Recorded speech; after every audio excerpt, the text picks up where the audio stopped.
Hello everyone. So again I'm here with the new tips and tricks here.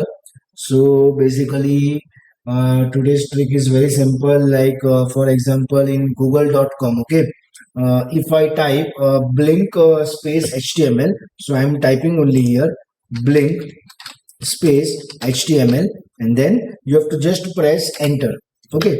So when you will press enter, you will find your search result. Okay, but here you all can see it is blinking actually everywhere, here also, here also, here also, as you all can see. So when you will type blink space html and if you will press enter, then you will find your result something like this. Okay, so that is, I think, very interesting tricks. Okay, so I want you all to try the same thing. Okay, and if you like my video, then please share, like, and comment.